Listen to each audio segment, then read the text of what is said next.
Hello and welcome back to another episode of the Washington Nationals March to October. Today we're down in the minors here to start. We got a quick little player locked fast track with our 34-year-old catcher down here in the minors, Kevin Plawecki. It kept popping up last episode that it wanted me to fast track him, and I denied it once and then it popped up again, so I was like, you know what, I may as well just do it. I don't really care if we do good or not for this one, but the main event of this episode, as soon as this player lock is done, is we have the 2025 first year player draft. And actually, oh, I forgot, we got to field a little bit here behind the plate, but that pitcher out there was our first ever draft pick in this March to October, Howard Ramirez. Kind of cool to see him out there. I think this is the first time we are able to actually see him in some in-game action. And now here's our first at-bat with Kevin Plawecki.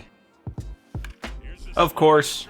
No, of course. With players that I actually care about doing well in player locks and that could actually have an impact if I fast track them, we won't do anything. I'll go over, but then send Kevin Plawecki up there and I'll hit a no-doubter in his first AB. That reminds me back to last year on the White Sox March to October when I threw a perfect game in the minor leagues with Dylan Bundy. I didn't need Dylan Bundy.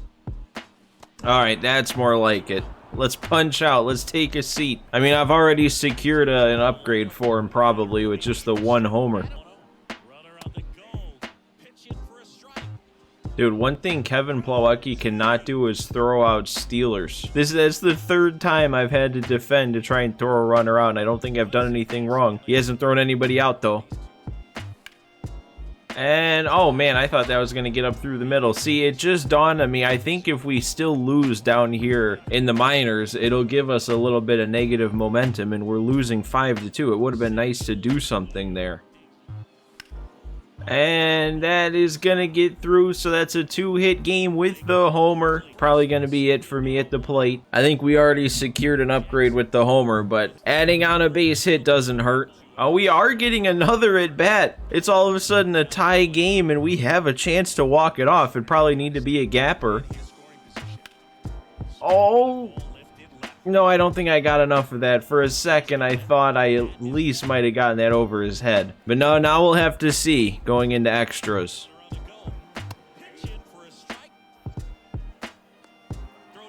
Hey, I threw somebody out. I didn't think I got him. Look at him getting hyped up for that. Might be the first time he's ever thrown somebody out. Oh man, we have another at bat here. We got our runner on second here in the 12th. We're down a run though, so I gotta deliver something here. That's a perfect. Oh, and he booted it in center, so that's gonna drive in the tying run. This game's still gonna keep going. I'm doing my part. Oh my god, we're up again, and we're down one again. It's the 14th. Base hit could win it, though, this time.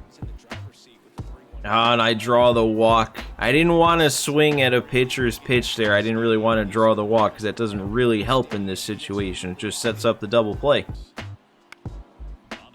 And yep, if I'm not delivering, nobody is. That better not be a negative. It better not give us a snowflake for momentum. Okay, no, we did. I forgot. It all comes down to if management was impressed. So in that sense, there was at least some importance to do well in this player lock to get at least a one fireball there from it. Also now, I'm kind of low-key interested to see what kind of upgrade Kevin Plawecki gets, because Jorge Alfaro is not having a great season up in the bigs, and if Kevin Plawecki with a 3-hit game with a bomb is all of a sudden like a 70 and I could call him up and get him up even higher, do I want to do that? I mean, I wouldn't have thought I would, but we'll see. I forget where we left off neutral but on the positive side, and one actually gave us kind of a lot there. This could be a couple wins. All right, and we're gonna see the boost here. It is giving me the chance to call him up. I am so tempted by this. But he gets that typical +10 to contact, vision, and discipline, and then 2 to everything else. I mean, this is the kind of season Alfaro is having as our backup. He's not even slugging over 200. I don't know how he can be doing this bad after the season he had last year being really nice. But also, like, attribute-wise, he's not that much worse worse when it comes to contact. He's actually got better contact against lefties, worse against righties, but I think the power overall is better for Alfaro both ways. 39.68, 37.47 for Plawecki. But then on top of that, Alfaro's got a better arm behind the plate. He's got a lot of speed. He's got 73 speed, which is definitely valuable. I think they both have 87 clutch, or maybe now Plawecki has 89, but that's not a huge difference. I think I'll just stick with Alfaro. Even though, I don't know, you could make the argument I was obviously swinging the bat pretty well with Plawecki, and he could get boosted even more, but also he might not get boosted even more. And I feel like we gotta err on the side of caution with that and just not anticipate me doing something good enough to get a boost. So yeah, we're just gonna leave things as is here, but that's a fun little upgrade, I guess, at the end of the day. I doubt it's gonna do anything for us because he only signed a 1-year deal. We've won some games here against Milwaukee, and then of course lost the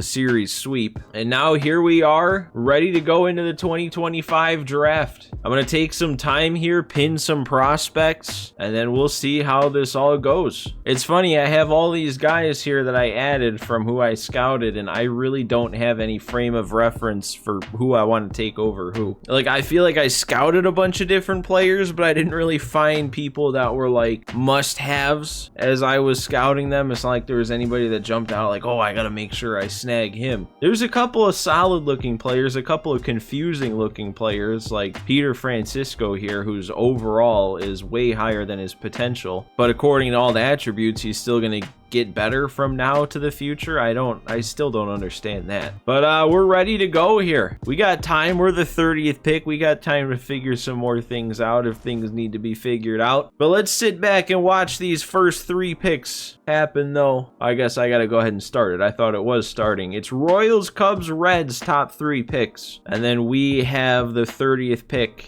for the 2nd year in a row because we won the World Series 2 years in a row. I'd say that's a pretty good trade. All right, so let's go ahead and start it. See who the #1 pick overall is. I don't even know any of these prospects, though, to know like who it should be. Who do we got here? It's a short-looking guy. Luis Angeles, 18-year-old, 13th ranked in the MLB, 7th ranked by us, center fielder. I mean, we don't know anything about him, so we'll have to see. Pick number 2, this was the Cubs, right? So who are the Cubs taking? Who's going to be their future? Isaiah Santana, a second baseman. Again, not the #1 ranked by either the MLB or by us. And then the 3rd pick going to the Reds. Oh, that's a tall looking guy. Fit right in with Ellie De La Cruz. Oh, he's also a shortstop. Maybe he won't fit in with him. He'll be competing with him. Dude, 6'5", also a switch hitter. I'll be curious to see what his true potential is once that comes up. I guess I should also keep this guy in mind. I didn't even add him to my list for some reason. I think because I thought he just wouldn't be there, but it didn't really register, even though he's our #1 ranked guy. He is ranked 60th by the rest of the MLB, or whatever that means. I mean, doesn't have the best pitch mix or velocities, and those numbers don't look amazing, but I feel like there's a reason that he'd be ranked #1, right? Honestly, I mean, we'll have to see for sure once we get there, but I think if he's still there by my pick,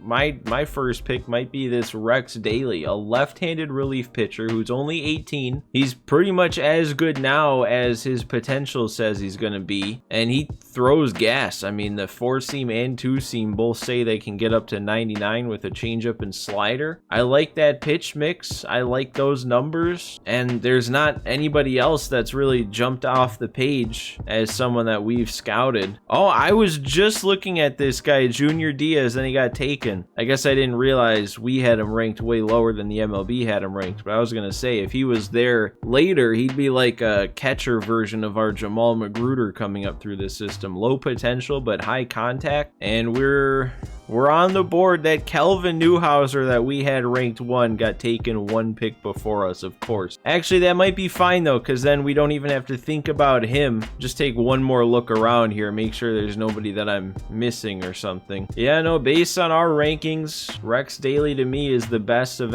any of the higher ranked guys. So yeah, I feel pretty good about this one. Adding another lefty through the draft and one that could be good pretty much right away. Just gotta hope he hits on the higher end of that overall and potential, and he's not just like a 72 potential pitcher. But I think that's who I'm gonna go ahead and go with here. We are gonna draft left-handed relief pitcher Rex Daly, number 1, with the 30th pick. I didn't even realize it, but Peter Francisco got picked a while back now by Detroit. I'm so curious to see what kind of a player he is. I'm also glad though that he didn't stick around long enough for me to have to make the decision to take him. Man, the more that we advance in this, the less I feel like I was prepared, because I don't know, man, it feels like I don't have any players scouted right now that are projected to go anywhere near the 68th pick, both on our rankings or the MLB's rankings. So like, does that mean I should go and take a chance on somebody just random that we don't know anything about? Or I guess I could take a guy I do have scouted.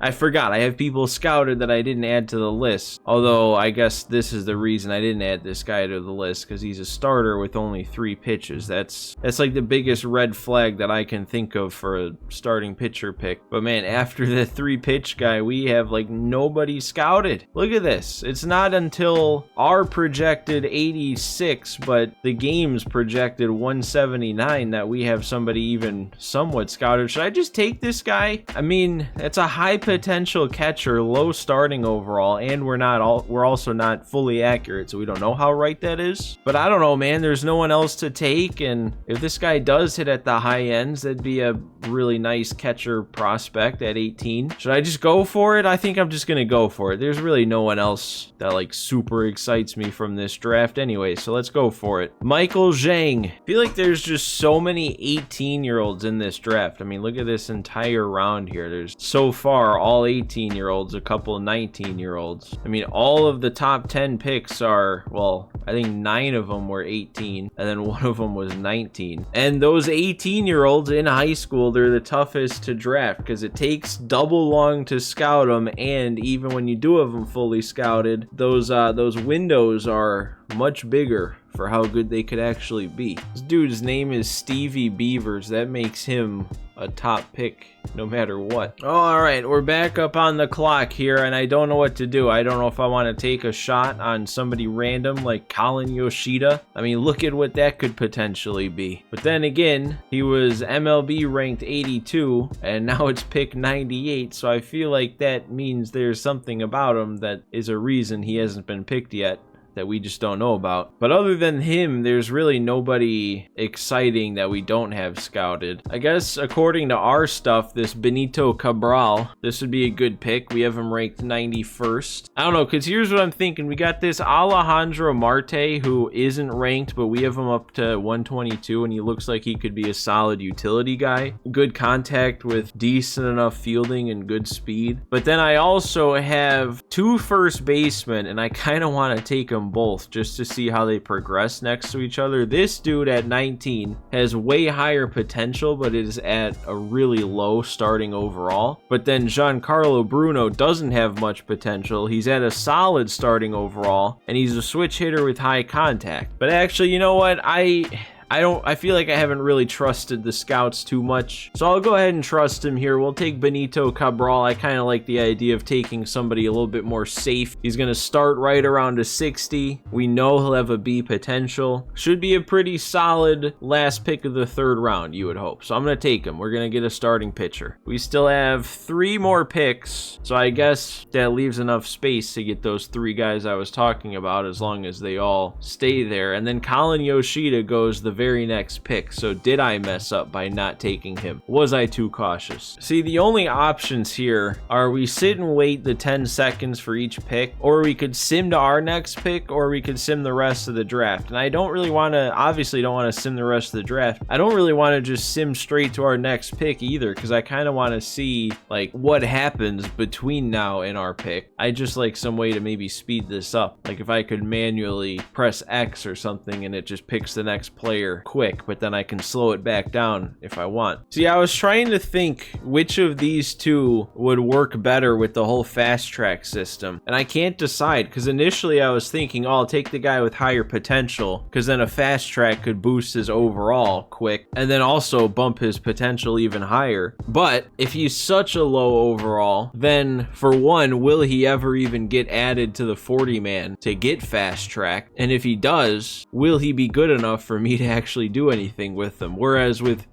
Bruno, he could be on the 40-man with some pretty solid ratings with a low potential, and then we get a fast track and boom, next thing you know, he's a B. And then he already has that good overall, which would then get even better. Yeah, it probably makes more sense if we're trying to game the whole fast track thing to take Bruno, make sure we get him before we get Armstrong. But honestly, over both of them, I'm almost more interested in Alejandro Marte if he makes it, just because of that speed, contact potential, and I guess the fact that we have him ranked, was it 122, whereas the other two guys were down in the 170s. But then again, thinking back to those two first basemen, we did just get Tristan Casas, so it's not like we need a 21-year-old, and we don't need somebody who's going to be good quicker. So maybe it would be worth it in that sense to take the guy that's more of a long-term project. I don't know, it's just the best that this guy can possibly start at is a 45, and that's like the best possible. He's actually going to start at like a 38, 39. I wish I had this guy a little bit more scouted just to know why he's so highly ranked by us 50% of the way through. Like, I know the high end of that potential is pretty good, but what's really the likelihood of that? All right, well, we're back on the clock. Anybody that I wanted is still there. Man, why am I so tempted to take this Kevin Gutierrez, man? It's not smart. Don't do it. But also, what if it's super smart and I should do it? I guess like the lowest potential you could possibly be is a 73, which is the highest potential that Bruno could possibly be. It's just also more about those starting overalls. And then there's still Alejandro Marte.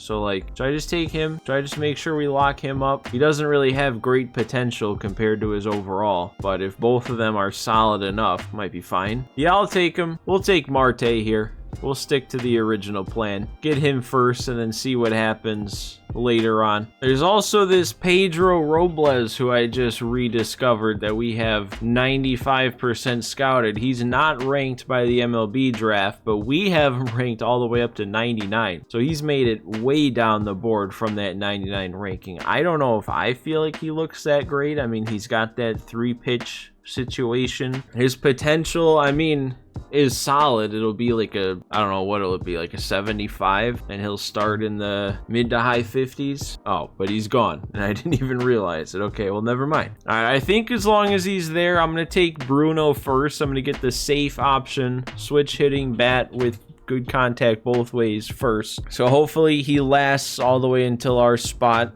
It'll be close based on the MLB draft rank. All right, and this is the last pick before us, and they did not take Giancarlo Bruno, so we're going to take the thick neck himself, Mr. Giancarlo Bruno. Switch hitting bat, good contact both ways. Not the greatest potential, but there is always the chance at a fast track. Look at him, man. He just looks like they ripped him straight out of the 90s. And all right, it looks like both of our other first base options got taken. I found this other guy, though, if he lasts, a catcher that has really high potential that I don't know how I didn't notice. He is 21, low starting overall, but at this point, with it being the last pick, if he makes it there, I feel like that'd be a pretty good pick. Even if he has a chance at making it to that potential, which he does. He's only 21.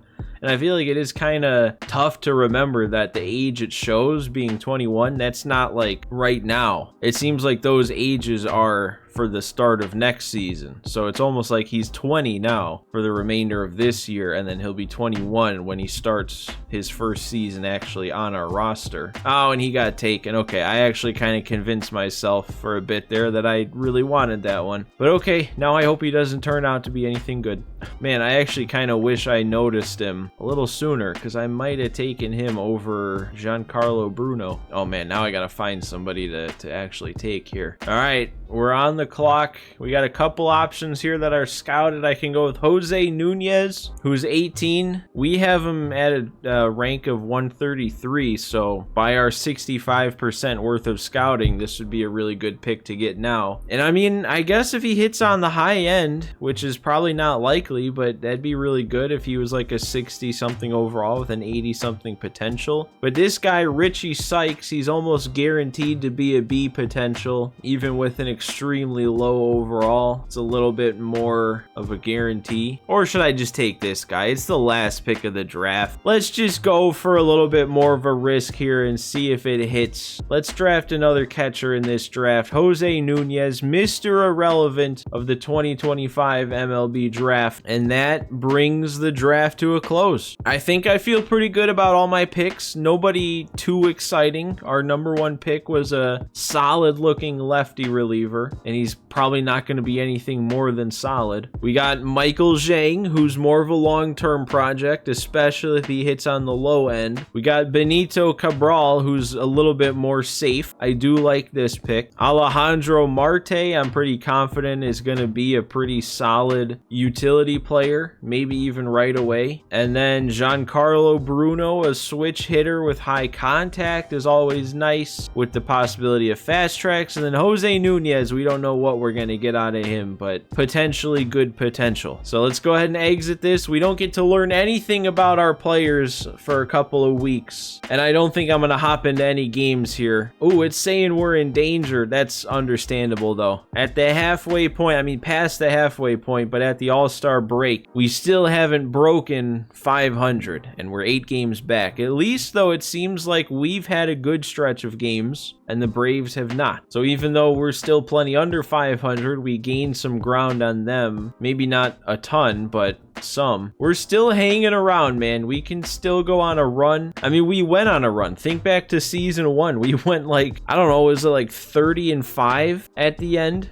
To get into the playoffs and eventually win the World Series. I do want to do one more thing before we go, and that's just go over all of our draft picks from seasons 1 and 2. Just while we still can here on this screen, catch up with where they are up through our system, because I've been looking on my own, and a lot of them have gotten promoted to the point where they're actually playing baseball now. Howard Ramirez is up to a 74. That was the guy that we saw down in AA in the Kevin Plawecki game. He's still got that abysmal pitching clutch with the 3-pitch situation, only 64 stamina. This dude's definitely a reliever, but even as a reliever, the clutch worries me. Michael Hinojo is not progressing this year. He needs a player lock to progress at this point at only a C potential. Estevan Zapata, probably have the highest hopes for him right now. He's up to a 69. He's up in AA and he's pitching solid. Miguel Valencia's made it up to AA. He's our innings eater pick from back in the first draft with that 97 stamina, and he's doing pretty solid down in AA. Only 20 strikeouts and 42 innings. That's what you'd expect. And then the only one from that first starting pitcher draft class that hasn't made it up to AA yet is Pedro Almanzar, but he's still progressing pretty nice too, up to a 63 at 19. Leo Blanco was a pick from last year, and I still think if he got put on the MLB team right now, he would do fine. He's gone up a little bit at that C potential. He's not going to go crazy, but he's got a good pitch mix, good ratings already. He's pitching pretty well in 10 innings in AA. I think Kenny Galarraga was a pick,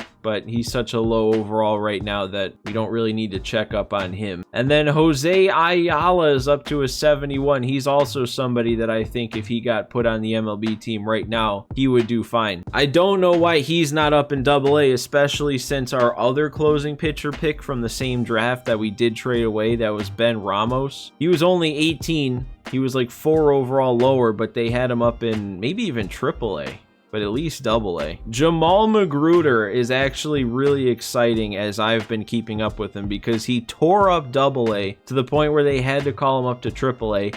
and now he's tearing up AAA. So even at a D potential, he's progressing across the board, and he's still somebody that if he gets onto the 40-man, which he should if he's playing well, and then gets fast-tracked, I mean, we could be looking at a guy with contact both ways up in the 90s that plays in the MLB, that definitely plays. He'd be like a right-handed Luis Ariz with this build. Another exciting pick from last season was Alonso Acevedo, and he's actually gone up 2. I think he started at a 74. He's up to a 76 now. Another guy who could probably play fine up in the bigs. They did bring him up to AA. I guess he's not playing fine there, so maybe he wouldn't play well in the bigs. But he's also a fast track away from being one of our better prospects. And I think in terms of draft picks, that's it. Oh no, we did also have Angel Pulido, who is kind of a lesser Jamal Magruder right now with some speed. But you never know about him too. But I guess we may as well, since we're here, let's also take a look at all of our prospects real quick here. James Woods up to a 74. I'd still like to see him progressing faster throughout the minors. He's hitting well in AAA. It seems like he should be progressing better. Elijah Green's up to a 73. He's not going as far down negative against lefties, so he must be turning it around a bit. He's also got good numbers. Robert Hassel is still progressing. He doesn't have great numbers though this year. It's part of the reason he got up to an 8 potential last year, is he put up numbers. Evan Carter, the guy we traded for, he's still trying to get rid of some regression that he already had once we traded for him, so he's not progressing yet this season. I think the only other real big one is Brady House, who's up to a 73. The power's going up big. I'm really excited about Brady House. I don't know why I'm so much more excited about him than some of these other guys. Man, Isan Diaz is destroying AAA pitching right now. It sucks that we don't have a spot really for him to get back up. But I think that is it on the prospects. Everybody pitching wise is somebody that we've drafted, and we've already gone over them. So that is going to wrap up this episode. I know there was hardly any gameplay, but that's how the draft episodes go. It looks like in the next one, we'll be starting in the 10th against the Marlins to try and keep them down in last place in the division. And we have to go on a run. I've been saying this since like episode 2 of the season, that we have to go on a run to turn things around.